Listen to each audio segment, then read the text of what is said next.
Are we ready? I think we're ready. Yeah, we're ready. I'm ready if you're ready. Then we're ready. So today's all about shell scripting, and this is actually, we only have 3 lectures left for this particular class. Last but not least, introduction to shell scripting. And so I'm going to go through an overview of shell scripting and then skip to the C shell environment, and but talk about some basics today. You can't learn everything there is to know about shell scripting without actually doing some. So which is what I highly recommend, actually. So the purpose of this lecture is to understand how shell scripts are created, program development lifecycle. I don't really like that part of this lecture, but I'll sort of skip through it. Comparing Linux shells with creating scripts and talk about the scripting concept, and then using shell variables, operators, and wildcard characters. And also using the shell logic structures, employing shell scripts, create menus, using commands for the debug scripts themselves, explaining how to customize, personalize the environment, and the use of the trap command as well. So in terms of previewing the application, we're not talking about an application development lifecycle that's like writing a software program. It's a totally different concept.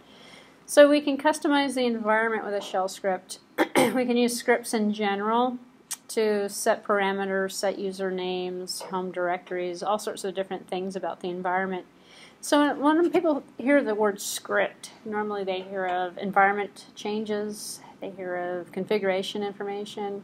You don't really think of an application being a script, but shell scripts are sort of like applications, so they're sort of a hybrid. We don't have to write a language, we don't have to compile source code into an executable file and then have it run. Instead we write little text files. We change the parameters, the permissions on the text file to make it executable, and then we have the user in the text file, but the nature of the text file and what it's doing is different from an application. Most of our applications are, word processors, PowerPoint, different things, utilities, word processors, things we're doing on the computer. Scripts are more utility-based in general. So it's more like allowing the user to easily get at commands or something, or to run environment stuff.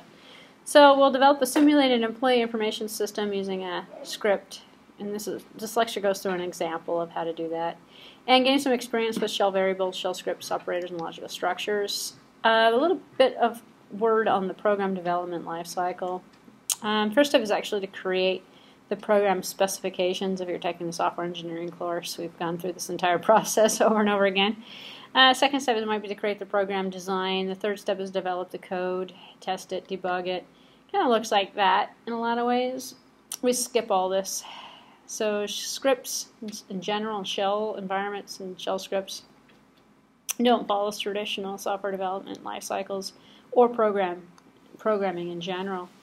When we use a higher level language, the computer uses like C++, C, English-like statements. We generally write the source code in an editor, we compile a program, and then we run it. Shell scripts are sort of different in that you can write it and run it at the same time. And then when you write it, other people can edit it. It's not like set in stone. It's not compiled to an executable file. We can never take and run shell scripts as executable files like a binary format, but they are executable because they run instructions. Whereas think of it more like batch programs or batch job processing in the old days. High-level source code files have to be converted to low-level machine language. We don't have that. So in Unix, as it started out, was a programming environment for C, which is why the second lecture I'm going to talk about today is the C shell script environment, which you write native C code in a scripting environment, which was what the purpose of the operating system was. It was more of an IDE, integrated development environment. So you had an operating system, a programming language tool, and you wrote source code in C that was in the form of scripts, which was very effective for Unix people. And so the process still exists today, but we have different shells that we can use. And the C shell is the one that we would use for C programming. Other shells support other features. In this particular case, going back to the example, if the program contained errors, we had to fix the errors, we convert it to an executable file, then we would run the executable file. When using Unix for shell scripting, just like the higher level languages, but we don't compile it, and scripts don't have to be converted into any machine language. They run natively in a native format on the target machine. So it acts as the interpreter reading the files, which is the same as Perl as an example in other scripting languages. Perl that we talked about last week was sort of the higher end script language used for Unix. Scripting languages are usually in categories these days. In the old days it used to be shell scripts, and then we turned up into having, well, then there's Perl, and there's Python, and then there's PHP and other scripting languages, which were a little bit more feature-rich than shell scripts or shell languages. When we talk about shell languages, it's like opening up a terminal window and writing a program in a text file and then running it, which is why I sort of called them batch files a few minutes ago, because it's kind of like running a batch file, in the old days. Interpreters read the statements in the script files, they immediately translate them into executable code, and they run. And usually if there's an error, just, you step over it. Goes to the next line of code. The whole program doesn't crash or anything. So after creating a shell script, usually you have to give the operating system instructions to tell it's an executable file. So you do a change mod 755 on the command, on the file, and it makes it executable. So any text file at all can be an executable shell script file. And you can run commands, Unix commands in there, you can change environment variables in there, and you can use shell scripting language commands, which is what I'm going to talk about today, is what features of the scripting environment are available to you as well. So you can set the path of the variable to the type of shell script, and from the command prompt you can type in the name of the file and run the script. And the script name precedes the full path normally when you type it in that way. So prototyping an application. So the prototype is a running model of the application of the program, less detail, less design than a full application. It's just getting between the differences between a shell script and an application. Shell scripts can sort of be prototypes of applications in some ways, because you can put together a bunch of commands and put it all into a script, and then it kind of runs. But mostly it's utility based though. For every time you install software, there's usually a shell script for an install that goes along with the software install. This would be for a Unix environment. So you download a tar file, you open it up, and you'll find a .sh file, which stands for shell script, or shell. It's a basic, and it'll say install.sh, so you type in a sh space install. And an old program will go and install everything in terms of the program that you downloaded, and configure everything and compile everything that needs to be compiled and do everything. That's a great example of a shell script. Why would you write a program for that? It would be ridiculous. So the nature and style of the programming is a lot different, and the purpose is a lot different. So scripts are used to prototype applications sometimes, later move to compiled languages. Alright, so you can put comments, and comments are very important for shell scripts because you don't know what the script is going to do. So usually at the beginning of the install.sh, to use that as an example, there's something on the top that says, this installs the latest version of Python or Perl or something, and it copies over the binary file, sets the permissions, and it does everything it's supposed to do, which is great. So you can document that. To start out the comments, you use the hash sign, and it starts the command line. And sometimes at the beginning you can actually comment and put, well, what kind of language or interpreter is this file supposed to use? And we see that with Perl and things at the beginning, to say on the first line that this is going to be a Perl file, or this is going to be a shell script. So programming shells, also known as terminal windows, also known as what you've been using so far to run commands, hopefully. We have 3 different varieties here. We have Bash, C shell, which I'm going to talk about later, and Corn. Nowadays they all offer about the same thing. In the old days there was a lot of differences between all 3 versions of it. Most Linux versions are going to use the Bash shell as the default. In fact, the Linux system, or excuse me, the BSD Linux system that is on a MacBook uses the Bash shell. You can tell by just loading it, loading a shell and asking what shell do I have, and it'll tell you what shell. So they all offered, programming language features, shell variables, logical structures for flow control and stuff like that, and then built-in commands. So the differences among all of these shells are what commands are provided and what utilities are available. Obviously the C1 is for programming in C language, so you can use printf and scanf and stuff like that. native right in the shell environment without actually having to compile it into a program. So now what I'm going to do is kind of run through the features of shell programming environments. And this is kind of like programming 101 all over again. So if you know C, C++, Java, familiar with any programming language at all, concepts are all the same, except for we're applying it to a shell environment instead of a compiled language. Variable. Every shell has variables. So variables are a little bit different in the shell scripting environment versus the programming language. And there's more of a relationship between the variable and the operating system. In a C program that we're going to write, that we're going to compile, we're going to say integer I, integer j. When the program gets done running, I and j are gone. And I and j are meaning things that we defined inside of the program context. Program loads into memory, program runs, program goes away. In a shell environment, the variables might not necessarily go away. And then the variables might not necessarily be created inside of the program. They might be coming from the environment. They might be coming from a file. They might be coming from another source, another running program. So we have three different types of variables. We have configuration variables. Those store information about the setup of the operating system, the path of the user's home directory, the name of the user, how long the user's been logged on, stuff like that. Environment variables that hold information about your login session. What shell are you in? What are your privileges? What files and directories do you have open? Foreground and background running processes, stuff like that. And then we have what's called shell variables. And those are created at the command prompt or in the shell script, in the file. And what's at the command prompt and what's in the text file are the same. They're all considered a shell script. So you could open up a shell window, terminal window, type in a bunch of commands, not save it to a file, and still be running a shell script, which is kind of the nature of this. Most people would save the commands in a file, open it, and just load the file, just because it's easier than typing it. So the shell variables are created, they are used in temporary store information about the session, about the environment, about the program, or something that's being run.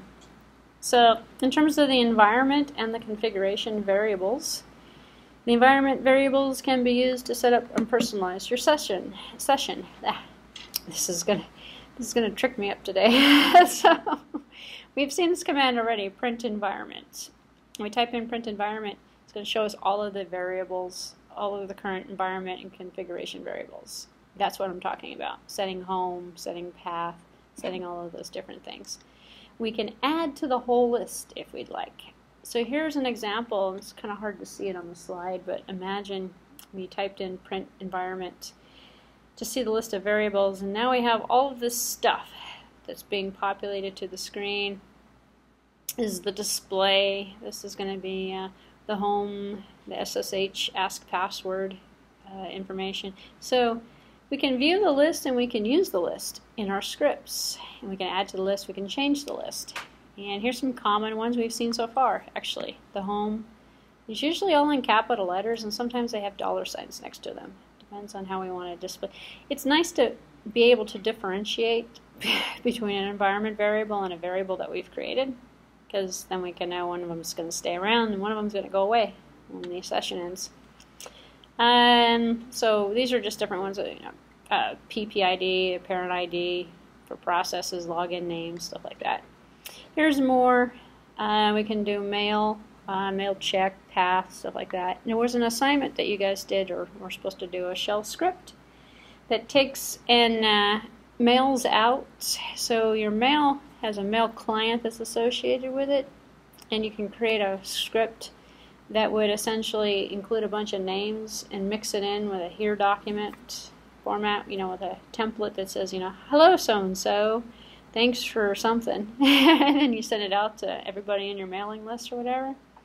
You can easily do that with using environment variables. You don't actually have to do that for real, but you could take and create a list of logged in users, perhaps, or you can create a list from a text file of a database of addresses or something, or you could just take a string of addresses or something and then just mail out, essentially create a message that would essentially mimic the process using Pine or something of that nature, or using any other email program, or fake it.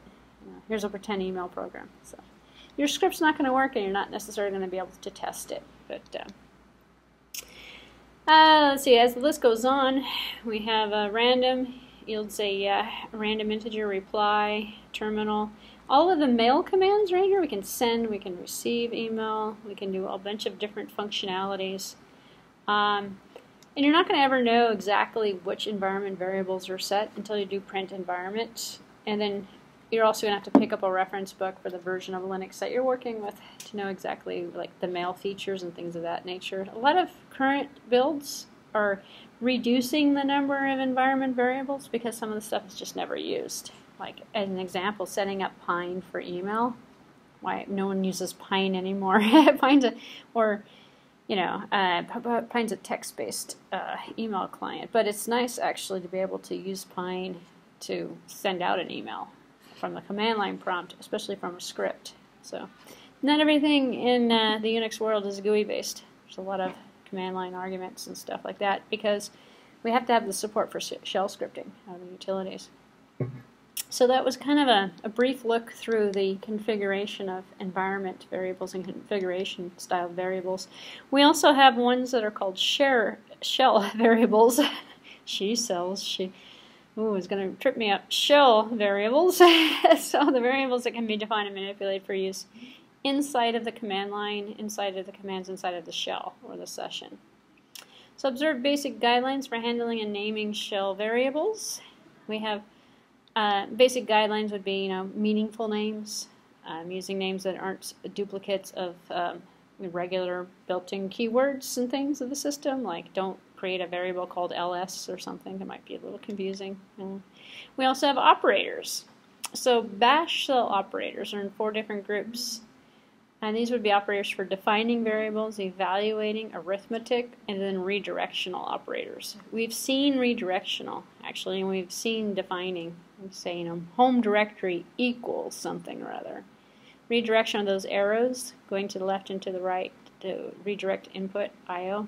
Arithmetics, we've actually probably seen that already too, the plus and the minus operators and stuff like that. For evaluating, is something less than, greater than, equal to, not equal to, stuff like that. So in terms of defining operators, used to assign a value to a variable. Most common is the equal sign. So you use quotation marks with strings. All of these operators are available inside the shell environment. So this is different than like typing something at a DOS prompt. You said I plus I, the command prompt at a DOS window with a what? But a true shell environment that's designed to pick up these commands and these operators and these variables and things will allow you to run these functionalities. And we're going to get into writing a shell script in the second part of this lecture, but just introducing the functions and features that are available to you. Use quotation marks around strings. We know there are strings. Back quoting. Says execute the command inside of the back quotes and store the result as a variable. So back quotes are also supported. Evaluating options used to determining the contents of a variable. Echo variable name will show you the value of the variable name, and the echo command is pretty interesting for that. Double quotes can be used, but not single quotes for evaluation. And here's some arithmetic operators I mentioned: the plus, the minus, logical, bitwise, stuff like that. Greater than, less than.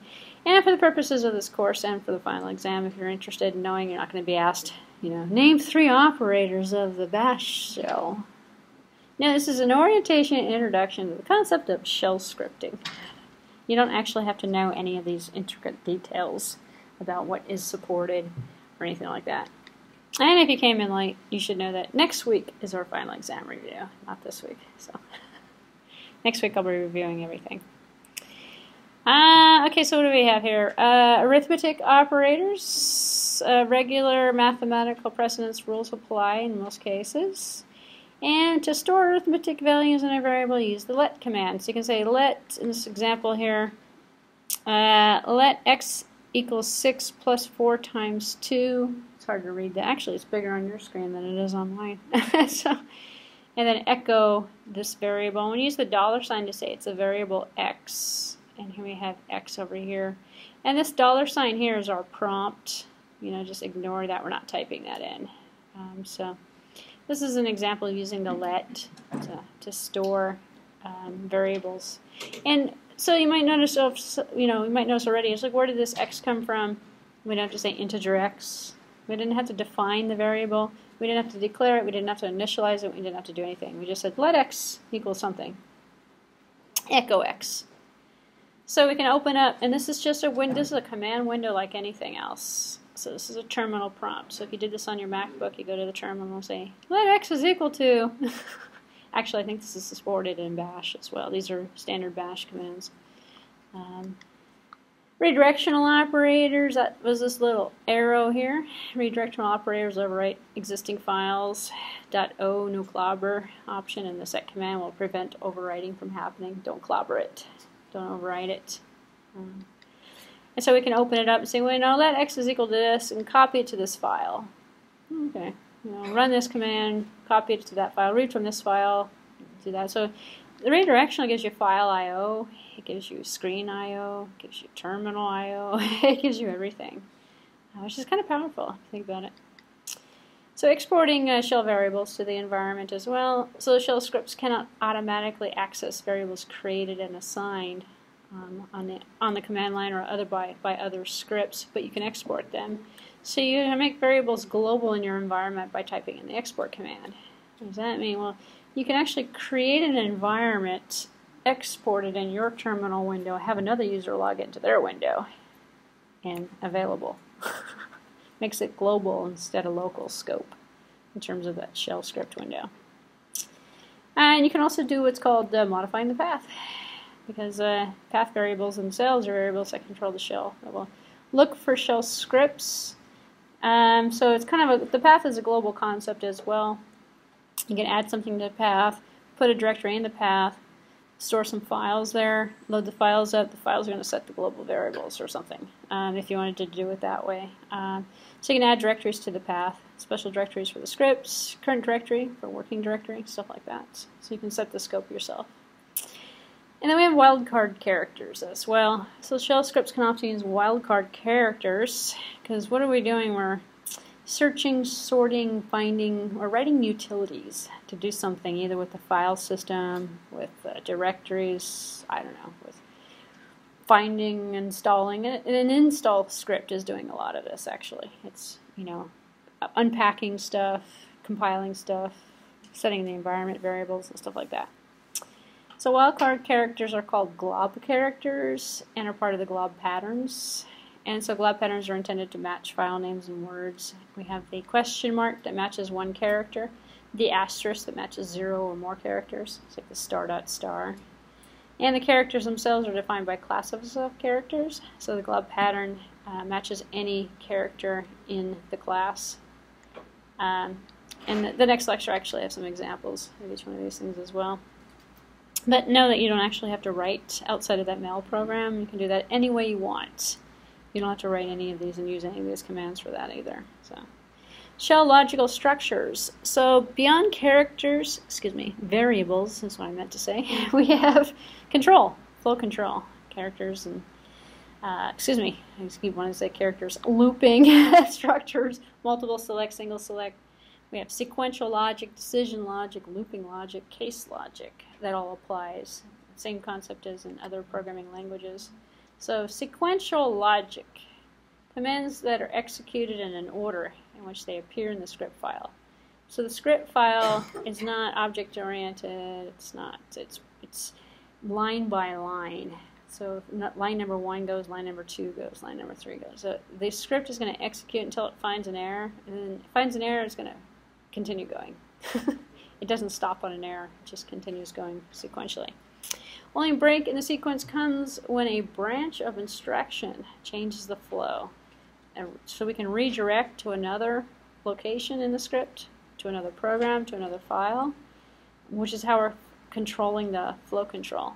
So I can go down and say, okay, open up this file and go to line 6.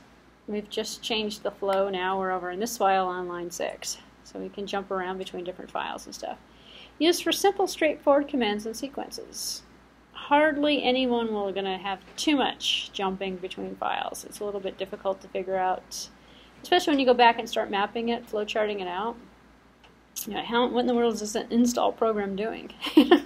But the install might say at some certain point after it's unpacked everything, go into this directory and compile it. And then go into that directory next, and then go to that directory and that directory. So it might be jumping around that way. Decision logic enables you the script to make or execute statements on a series of statements only if certain conditions exist. So it's like, if this directory is not here, make the directory. So if the file already exists, overwrite it or something. So in many cases, conditions depend upon the results of the command that is, part of, or a comparison that might be being made. The if statement is the primary decision-making structure for that. So just in regular old programming languages, the if, the else can be used as well. Looping, the for and the while, as you may have guessed, can also be used. So these are things that you're writing normally in a programming language, a C file that you're creating, that you're doing right there in this shell environment without having to worry about compiling it. So same kind of syntax, actually, believe it or not, as well.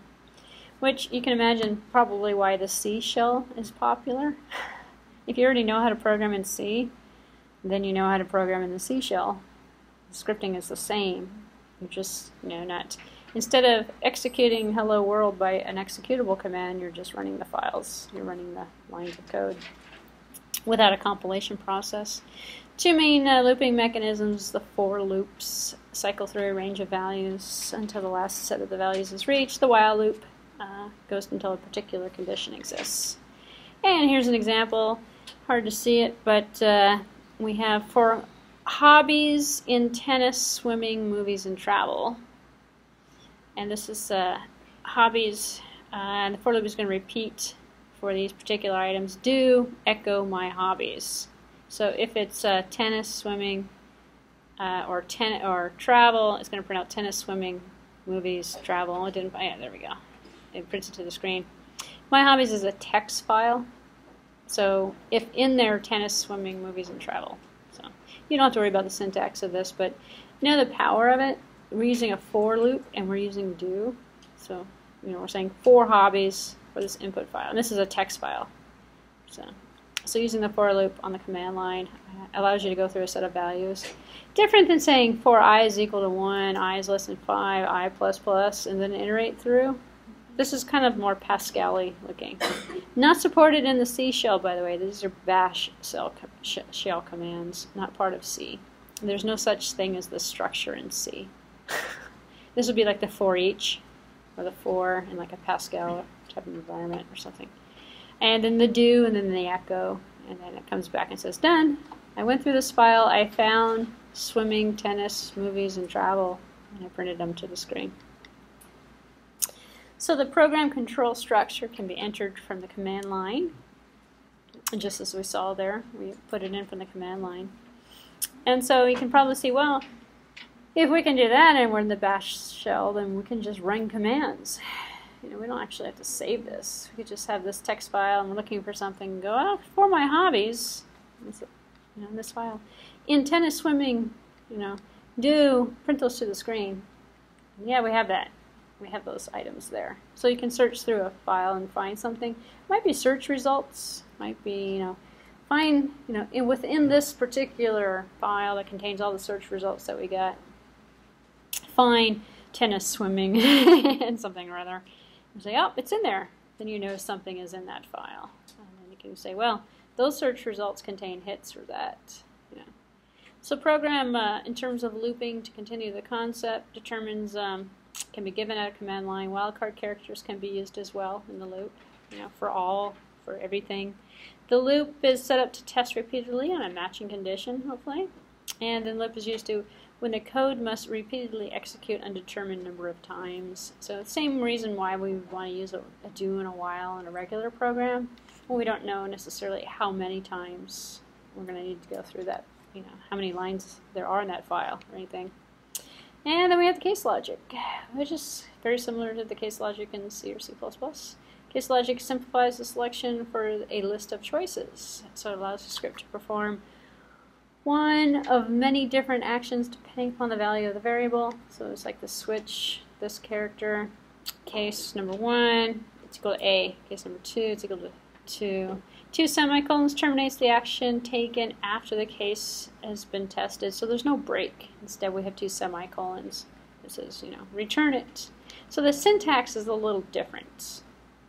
And no, you're not expected to know the syntax, so don't worry about it. But just know that the concepts, major programming concepts that you would normally expect, exists.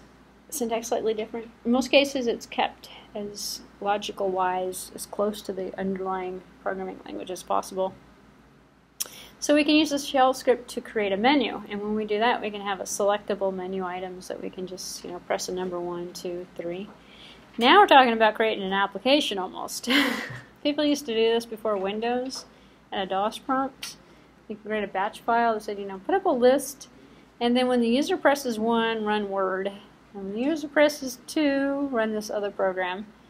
And actually in those days we didn't have Word. So it was a text editor or a VI, and it was a calculator maybe or something else. I don't know, some utility that was on the computer.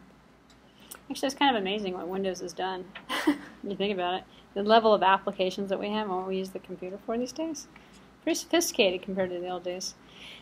Talking about this shell script stuff makes me actually kind of think about that. Even the days of shell scripting, much different in the old days. Now we just have a program. Why don't we just create a Windows program now and just have an icon, people click on it? Why run a shell script? And believe it or not, that's what's going on. We have Genome, KDE. We've got a ton of GUI interfaces to Linux and Unix, Sun Windows. Just create an icon, put it on the desktop. User clicks in. We got a graphical user interface. There's your menu. But in the old days, people used to create text menus. And I guess you still could. So you can use the tput command. It's useful for creating menus. Puts up on the screen. You can use the terminal display to place text, prompts, different locations, so they can respond to the user. And in terms of debugging the shell script, the shell script will not execute if there's an error in one or more of the commands. Well, that's actually not true. It depends on the script. Sometimes if you run it as a file and you don't run it command line by command line, then I would say that's true. If you run command by command, it's just going to stop on commands and give you an error message when something doesn't proceed, but it's still going to take the next item. It's still going to run it. So running a shell script uses SH, enables quick debugging and problems.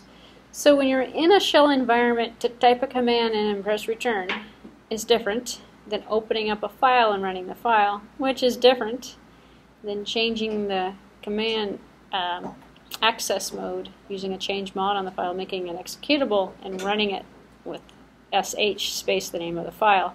When you run sh, which you're essentially going to load up a shell environment with sh. So if you're go to the terminal window, you type in sh, you get returned back to a terminal prompt. And people go, nothing happened. No, actually, because you can type in exit and then go back to the terminal session that you were in before you typed in sh, because sh opens up a shell for you. So when you type in sh space install.sh or something, or install, it opens up a shell, almost forks off an exec, opens up a lightweight process, the sub-process, opens it up, runs the shell. Inside of the shell, it runs this temp file, or this shell script that you gave it. When the shell script is done, it closes the shell and cleans it all up. Essentially, it's kind of like running an executable file. Think about it. So you can set options on the sh. The -v will display the codes of the script as they are being interpreted. The -x as a switch will display the command arguments line by line as they're run. So you can actually control the execution of the script in terms of the shell. So customizing your personal environment. So when programming and shell scripting, you can customize the environment, modify initial settings, login scripts, provide many different benefits. In fact, you can create your scripts that run, which is what you do as a system admin when somebody logs in. There's one that sets up the environment variables for a user. There's one that sets up the user's path and directories. There's a bunch of scripts. So system administrators do shell scripting still, even today, even if they're not writing applications with it. But they're using it to configure the Linux system. essentially. Login scripts just run after someone's been logged in. Setting up personal bin directories, modifying editor defaults. Yeah, saying every time I type in sh, this shell comes up. Which shell are you assigned to? The bash shell or something. So the alias is the name that represents another command. So we can create aliases as well. The .bash sr file is in the home directory, used to establish customizations that take place at the login. So these are common script areas or scripts that, as examples, that are being used to essentially, do a lot of the admin work in an automated fashion. So this script is this one here is the same name. It's executed every time a shell is generated, such as when the scripts are being run and a shell is being opened up. So the trap command causes the shell program to automatically remove temporary files created when the shell script runs. So if you think about all the information you're doing, x is equal to, I'm so used to programming languages, x is equal to 5 plus 6 and all this stuff. Well, all that stuff is garbage when the script is done. So trap command can actually be used to clean it out. So it cleans out temporary files, temporary environment variables, anything that might have to actually be used. Programmers often set a subdirectory to store temporary files. And then when the script ends, the trap removes the files. So you can configure that essentially to do house cleaning on your script. So let's put it all together and see how it works in an application. So the applications we're going to do, or in general, in terms of this example, and also in terms of the applications that you'll be creating if you ever get into this, is to assign, manage variables, use shell operators, perhaps employ shell logic, look at additional wildcard characters, use the trap, use T input, and all the other things. And that's actually the scope of the next part of this lecture. So in summary, to get there, using a high-level language or English-like expression, you can convert it into a low-level language that can be executed. That's a compiled language. That's not a script. Scripts take away all the need for all that stuff, makes it easier, makes it quicker. So the script interprets shell scripts themselves. The shell interprets the shell script. You write the shell script for the shell that you want to run it in. I can barely say that word. So, Linux shells derive from Unix born, Corn, C shell, Bash is the default in terms of what we're looking at. So it uses 3 different types of variables: configuration, environment, and shell. The operators include defining, evaluating, arithmetic, redirection. Wildcard characters in the script can be used as sequential decision, looping, and case statements can also be used. T-input command manages the cursor placement. Programmers, system administrators change the bash, .bash rc. And this dot actually doesn't make it visible, it's a hidden file. And alias is simply, common commands can be entered into this as aliases, which is how some Unix operating systems get the dir, which is really the ls command. So users can type in dir and there's an alias created. Oh, in the script it says, if a user types in dir, run ls. Okay, then people can do that. Or any other type of convention that you want to use, a naming convention that's different. Use the trap command to remove temporary files after the shell exits. So that was the first half. The second half, oops, not that one. Advanced shell scripting is really not advanced. It's 35 slides. It's not too bad. All right. So we're going to use the techniques to ensure a script for employing the correct shell. And we're going to set the default shell. And we're going to look at configuring the log and log out scripts in terms of the concept. So we can set the defaults for, let's say, the VI editor. We can use in test commands for programming functions, format record of output, delete records using a script in terms of functionality. We can set up quick screen clearing techniques, create a program algorithm to solve a cursor repositioning problem. That seems pretty advanced. Develop and test a program to eliminate duplicate records, create shell functions and use them in a program. We're not going to do all that stuff. Instead, we're going to take a look at a couple of small examples. So each, ensuring the correct shell runs the script. Actually, we will see all of them, but not in a lot of detail. Right, so these are what I would be considering, and I kind of went over that quickly, so I just kind of clarify a point here. These would I be considering common uses, or common utilities for shell scripting in terms of the concept. Okay, so each user or Linux user can choose which shell they want to use by default. We don't have to use the bash shell, but so ensure the correct shell is being used as a script. Not all shells support the same commands. The first line of the script should specify which shell to use. So in terms of setting up the default shell, system administrator establishes what the default shell for the user is going to be in the etc. password file. So the file can be edited by the system administrator. Usually they're the only ones who has access to the particular directory. So some systems provide management software to assist in this. Some of it's actually GUI oriented.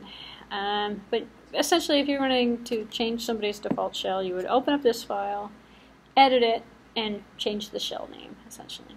Because in the kernel, when the kernel loads this particular system, it's going to look at these startup scripts, one of them being for the user accounts, setting the environment variables, especially after login, and it will automatically configure these variables according to the script, depending upon what you have put in the script. So essentially that type of script is you're creating instructions for the kernel, essentially. So using bash login and logout scripts, same kind of concept. When bash is your default shell, it will run automatically. So every time you open up this terminal window, it's going to run the script. And the script's going to set all of the variables that you need for the environment. So depending upon the purpose of your terminal session, you might need to work with some things in the environment, redirect the output, but it can actually automatically reconfigure everything for you, so you don't have to reinvent the wheel every time you log into the terminal window, which is the purpose of the login and the logout. So the login is going to set everything, the logout is going to put it all back, or change things. So when you log in, let's say for example, you have admin privileges, but you don't want to use it all the time. But when you log into the Bourne shell, you want admin privileges or something. So it can automatically set your configuration to the right privileges that you desire. So administrative controls are going to be in these two particular profiles. And this is a directory. That's a default directory in the Unix environment that's there all the time, etc. Well, I shouldn't say there all the time. It's the default location for most configurations, most installs. And this logout strip will run when the user logs out, and often used to clear the screen, clean up messages. So, is she on the phone? Oh. I think she is. Yeah. All right. Using bash login and logout scripts. Here we go. This is just a print screen here. We've done a more command on .bash profile. It prints more, actually just prints it out to the screen. So. And we have, get aliases, set the path, export the path, so you set the username, stuff like that. So setting default editor for, let's say, setting defaults for using the VI editor. Because the VI editor, which most of you probably haven't seen yet, and I don't recommend using it actually, but in the old days that was the only text editor we had. It was like Notepad for Unix. And there's many different modes for it. There's, the escape mode, and then there's a command prompt mode, and there's this mode, and that. It's really complicated. It's like the worst text editor you'll ever run into. But it's very useful, and people still use it today, actually. They don't have a graphical user interface to it. Well, not a Windows. It does have a graphical user interface, though. You can actually set it up with command prompts that show up on the screen. So to use the VI editor for code development, configure the .exrc file that is in your home directory and set it for code development. And then if it's for code development, it's going to highlight comments, put things in different colors and stuff like that, and be more of a code developer editor. Automatically sets up the VI environment, sets the number of tab spaces to use when nesting lines of code, displays numbers, line numbers, for all your modern day programming languages that use line numbers, which are none these days. So you can see it's kind of a little outdated. No one's going to use it for that. Well, unless you're writing in an old language, perhaps. You can use the test command.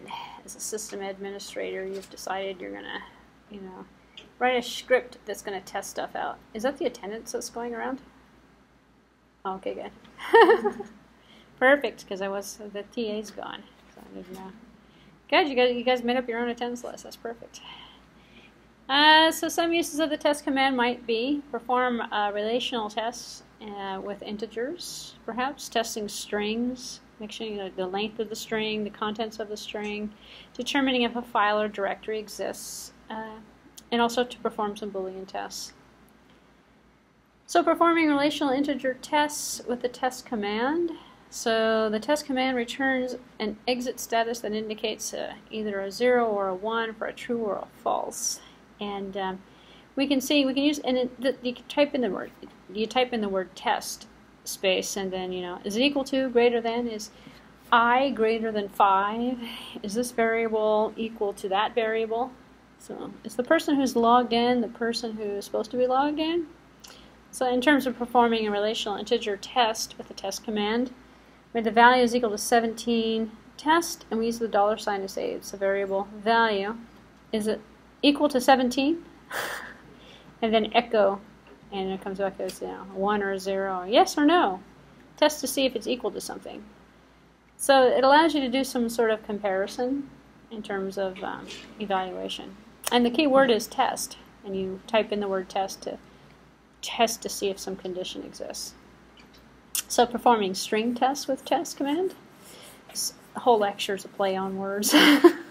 Test to see if the test command works in the shell, the seashell, on the seashore. So here's a test for 0 length, for non-zero, 2 strings are equal, not equal, and you can test the file. And then here's the problem with all these commands. All of these different switches with these different options. Nobody ever remembers. It's like the VI editor. No one ever remembers. In the old days, people used to print out sheets of this paper. Cheat sheets. And tape it to the walls, and here are all the VI commands, and here's all the test commands, and then after a while you just memorized them all because you got used to using them. Nobody in the world would do that these days. We are all spoiled with windows and GUIs and icons, metaphors and things. We remember everything a lot easier. So, performing a Boolean test with test command. Is it the logical and or? Is it the opposite? Is it not equal to something? So and returns true if the expressions are true, otherwise it returns false. And the or and the not negates are basically the same thing that you're going to get in a programming language, except for instead of writing commands that say, if I is less than 5 and equal to 16, or instead you're using test this with this option. Is it 5? Is it 16? Which, here we go. What is your favorite vegetable? Read vegetable name. And actually, this is like Hello World, actually. This is the Hello World script. So, but it's an example for using tests. So on the top here, it says, echo minus n, which is a new line, essentially. What is your favorite vegetable?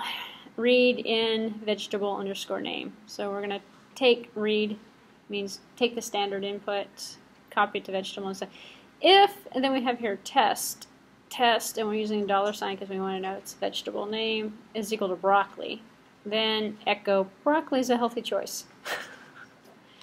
Else, if the vegetable name is equal to carrots, then carrots are great for you. Else, don't forget to eat your broccoli also, or whatever. This is a very useful script, obviously. So, but that's an example of how you would use test in a script. So you can also format record output in your results, because we didn't actually do very much. We're just echoing line by line to the screen with our scripts. We can use a record output to be formatted using the translate utility, the TR, which you have an assignment on, so you should be familiar with this particular statement, maybe at this point, who knows. So use TR to change the characters typed at the keyboard character by character. Work as a filter when the input comes from the output, let's say of another Unix command. So the output of the ls command is being used as the input into the what is your favorite command statement or something.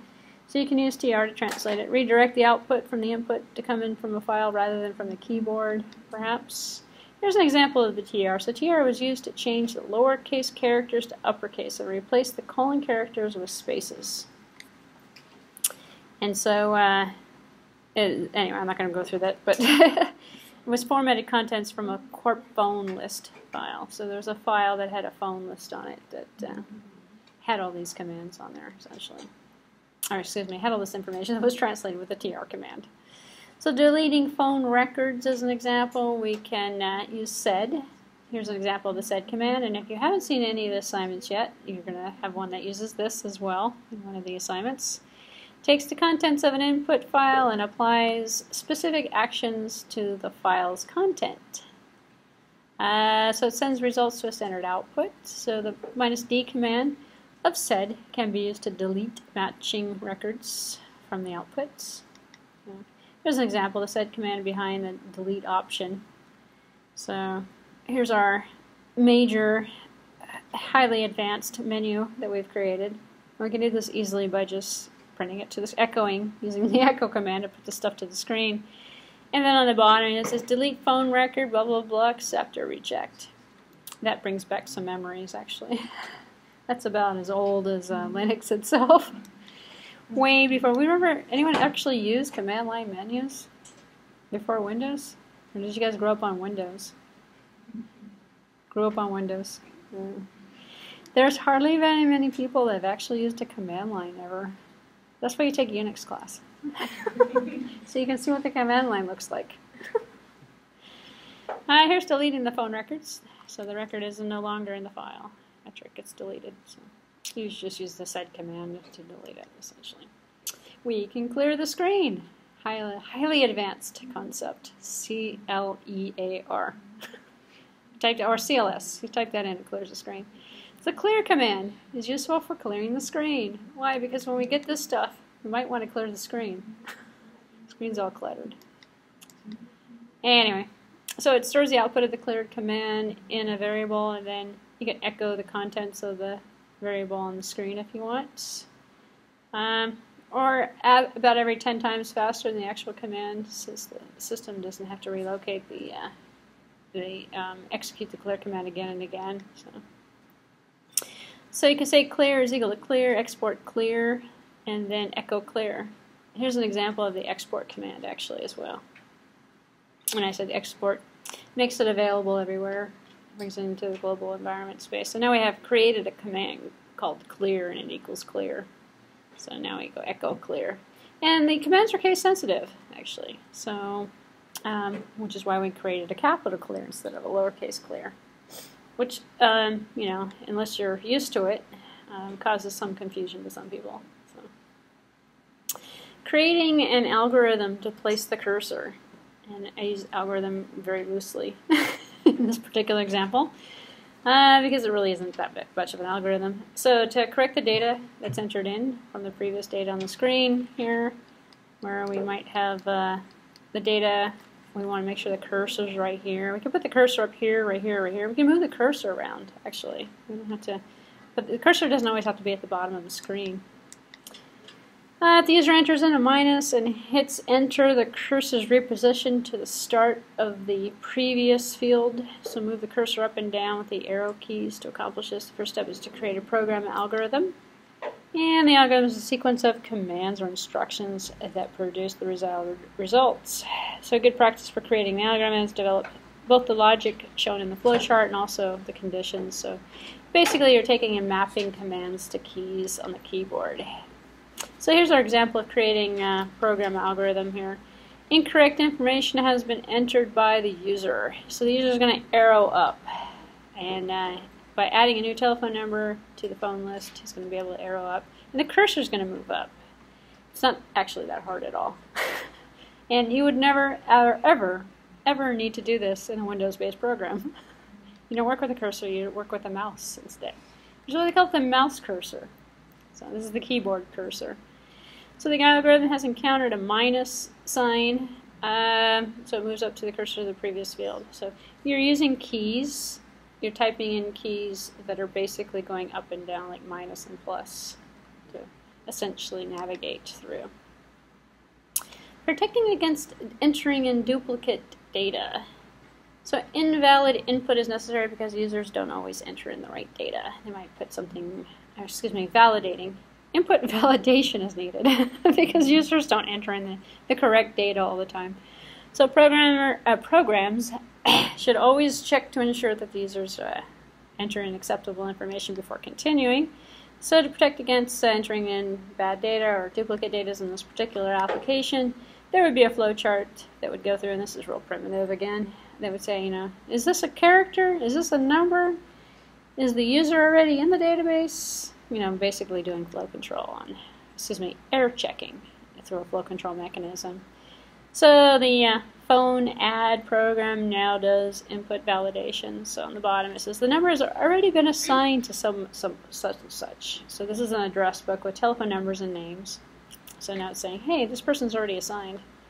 Nowadays the program would actually say add it, address 1, address 2, telephone number 1, telephone number 2, and just fix it. So, but this is primitive. So. Okay, using shell functions, we can write functions in our shells and run the functions from within the shell, just like any other programming language or environment. So the shell function is a group of commands that are stored together, memorized in memory, and they're assigned a name, and we type the name of the function, and we can actually pass parameters to functions as well. But usually we don't. We just write the function to not have to reinvent the wheel.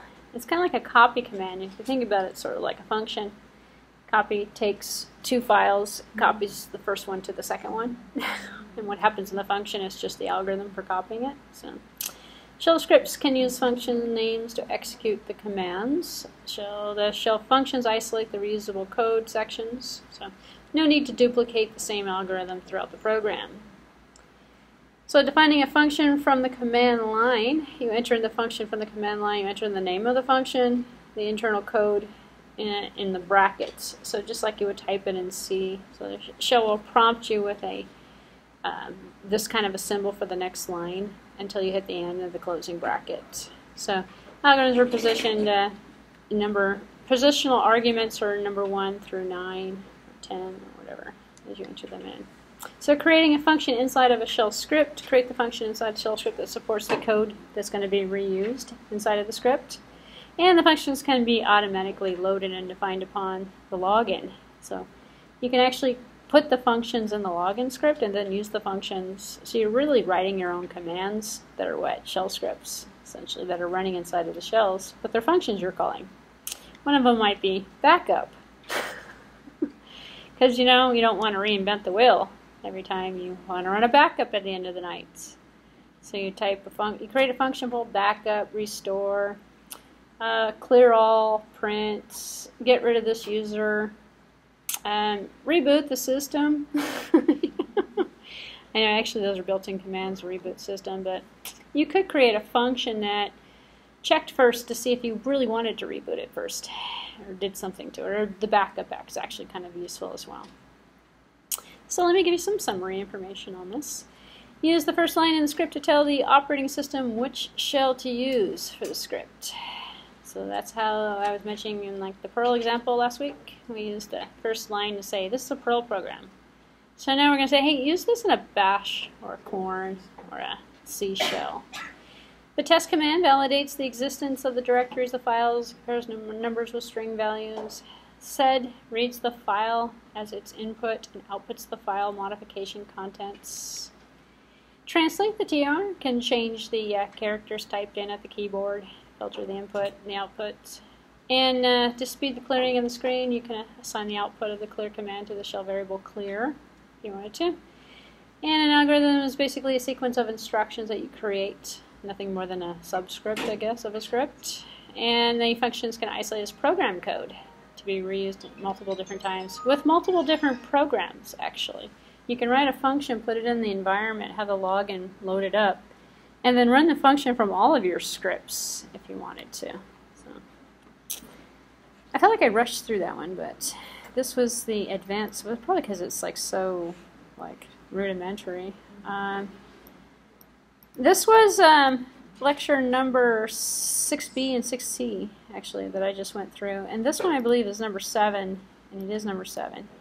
And I could bore you completely by going through 84 slides of C programming. But what I will do is leave this to you. You do not have to write any code in C. You don't have to use the C shell. But let me actually run through just the beginning of this so you know what's in this lecture. And you can decide upon it yourself whether or not you'd like to read through it. I don't have a textbook for this course, but this is a nice PowerPoint slide that goes through everything that would be in a textbook related to C shell. C shell, got it. Objective, introduce the concepts, concentrate on the features, not in Bourne. So the background, originally part of Berkeley Unix, not tolerant of mistakes, more tolerant of mistakes than Bourne, can avoid accidental logouts, overwrites, easier to configure, some scripting improvements. Yeah, but you know what, they improved Bourne. So essentially it's almost the same. So almost all good ideas from the C shell have been added to Bash. So why use the C shell if it's in Bash? So most people don't care what shell they have. In fact, most people who have a MacBook don't even know that they have a Bash shell. They just go to terminal. It's the terminal window. Oh, but what shell do you have? And the fact that the MacBook actually supports like 3 or 4 different shells, they don't care. What do you care? They all work the same these days. C shell, however, originally was designed for C programming. So check the default shell. If you want to check the default shell, you type in PS and you see what shell's running for processes. You can change the shell by typing CH, SH, or CSH. CSH is actually TCSH on most Linux systems. You can exit by typing in logout or exit or Control D if you want. So you can change the shell. You can implement shell features. So what I'm going to run through is a speed of light. You're going to have to read this on your own if you want everything there is to know about it. But some common features that are associated with C shell that are not in some of the other ones would be things in, how much history is being stored. What C commands. In fact, the whole concept of C shell was to provide C programming capabilities in a shell environment instead of in a compiled environment. So in the traditional sense, you can write C code like printf, scanf, and things, and use functions and things and load libraries in, and use it just as if you were in a programming language. But you're doing it in a scripting environment instead of in a compiled language environment. So if you want to get the recent list of commands used or events that have been that can be reused, you set the history. You can set the number of history in terms of the number of events, and then the environment variable is actually history. So you set the history and you save the history list. So you can use the history list, and there's a bunch of built-in functions like this exclamation point to execute the last environment. Instead of using the up and the down arrows to scroll through the commands, you can actually scroll through the history file to see the commands themselves. So outside of history, we're looking at the concept of aliases as well, defining new commands by using the string substitution for an old command.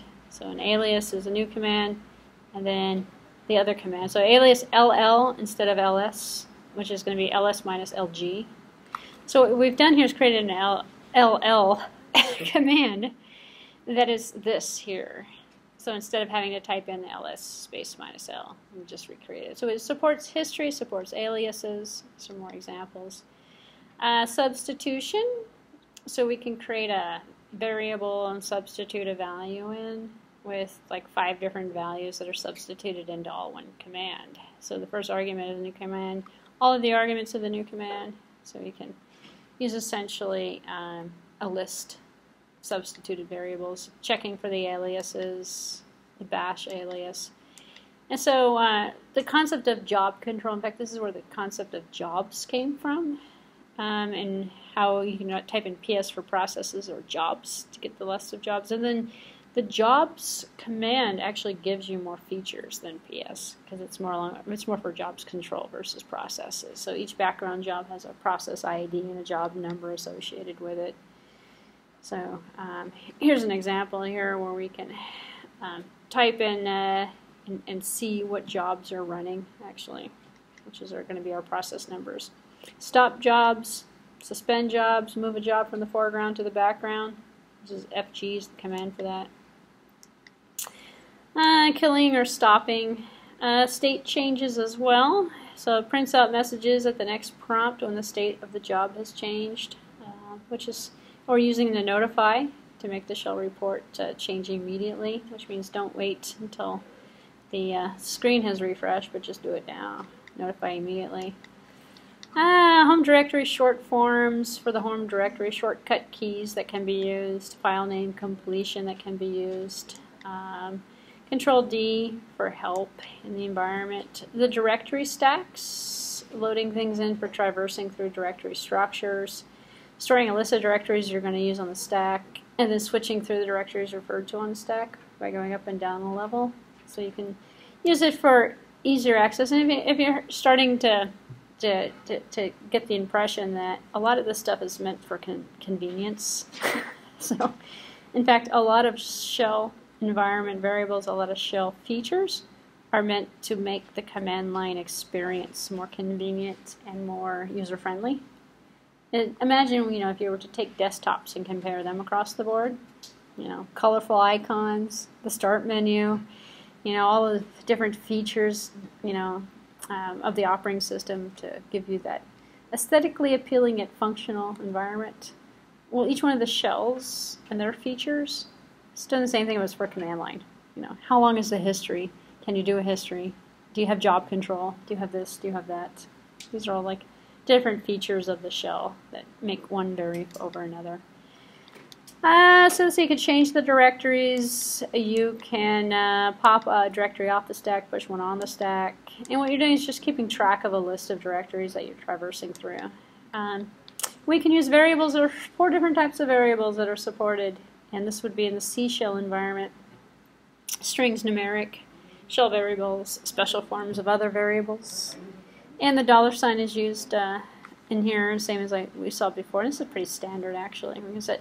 And the set command is used as we've seen before. So set name is equal to Fred, echo name, we get Fred. It comes back. Set something else.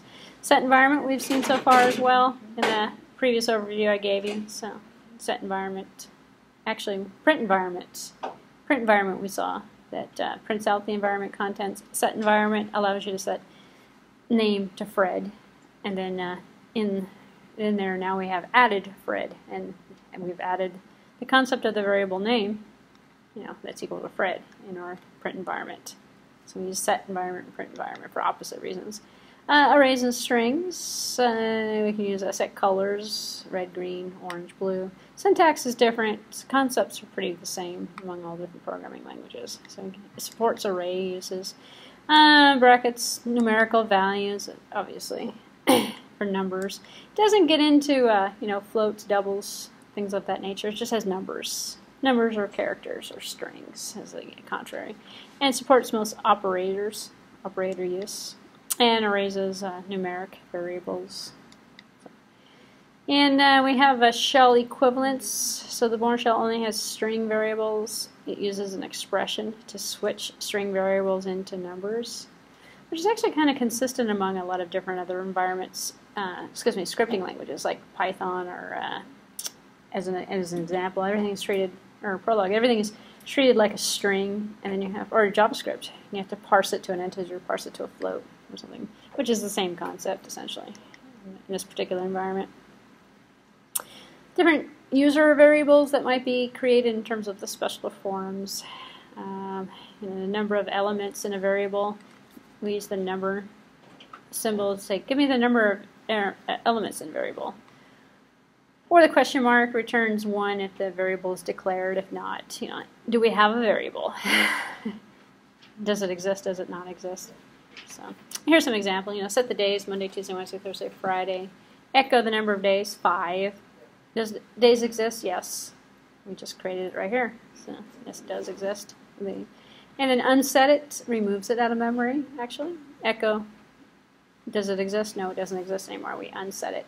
So kind of different than other programming languages. Usually when you create a variable in C, the variable's there. You don't ever have to delete the variable. unless you're using dynamically allocated memory or something. But in the shell environment, you might want to delete it, especially if you're not going to use it, because it takes up your environment variable, memory, clogs up the environment space a little bit, makes the environment, less easier to work with, more confusing perhaps. The concept of the shell variables initialized in 3 different ways. They can be initialized by the shell, by the environment, or by the user with the set and the set environment. And variables that take on values. So there's 2 types of different shell variables, ones that take on values and then ones that act as switches. Zeros and 1 Booleans, trues or falses versus values. And we've already talked about shell variable, environment variables. So I'll skip through that. We actually already talked about some of the automated scripts already as well. So there's some of this lecture is actually a review. But being able to edit, let's say for example, the login, the .login, or the .cshrc, which is going to be in the home directory for each user, to change, the shell assignment or some of the commands associated with the environment. And here's some examples. If you're looking for examples on what these logging scripts actually look like, these are kind of outdated, but when are you going to be setting an environment unless you actually work as a Unix administrator? Let's see, script programming. That's the part I'm going to actually not cover. Branching, if then, because we've seen some of this stuff already. Usage. So if you're really interested in learning how to program in the C shell environment, go ahead and take a look through here. It's not really complete, but it does actually run through a couple of examples. But it runs through the variables you already know, but the looping, the for each, stuff like that. It doesn't support what you would consider to be standard C. It supports a dialect of it. So as an example, we don't really have the for each in a C language, but we do have it in the C shell because it's a scripting kind of tool. So it's kind of like the differences between, let's say, JavaScript and Java. 2 separate different languages with the same name, kind of, sort of. So C shells and C programming, a little different, but it's dialects. So, all right. So note, standard shape. This is a couple of scripts examples that the lecture goes through. Interrupt handling, not as good as in Born. Born is actually made closer to the Unix admin kind of support. Doesn't catch all interrupts. So, in conclusion of this particular lecture, practice writing scripts in different shells, then you see the differences. So you figure out the environment support, some subsets of each one of the commands. Long story short, in modern day, in this particular year environment, almost every shell environment supports the same functionality. So it doesn't really matter which one you're using anymore. However, you will find a legacy program that only works in Born, or only works in C shell or something. And if it's using something, even if it's just one command that's different between all the different ones, you need the right script. You need the right shell to run that script. Born is still the default for most of popular Linux distributions. It's also the default for the Mac operating system as well. So that was kind of I just wanted to preview it for you, but it's kind of a preview. Go through and read it in a lot more detail if you're interested in learning about that concept. But so what we just did is we went through 6B, 6C, and 7 at the speed of light, and that actually concludes all of the information that you need for the Unix class. And last week I actually went through the assignments themselves, and we saw what you would be expected to do. There was 3 of the 4 projects you have to complete, so you don't have to do all 4. If you are listening to this on YouTube, or if you're sitting here in class, you don't have to do all 4. 3 of the 4 projects. So there's one that does Perl and CGI. That's not a hard one.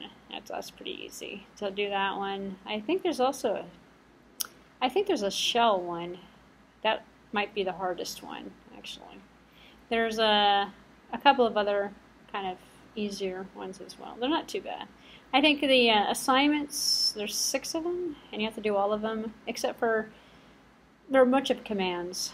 So some of them are labor intensive, some of them aren't actually. But once you find some good references for TR and for some of the other reps and stuff, some of the commands, they actually flow a lot easier as well. So next week I'm going to be doing, because I'm writing the exams this weekend.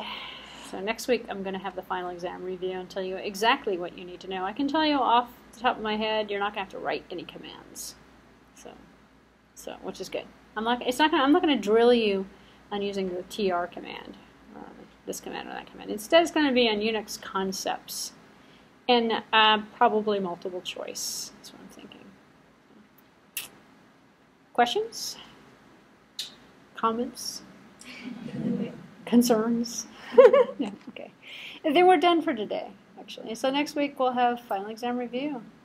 We actually covered. It just seems like we started this class yesterday, doesn't it?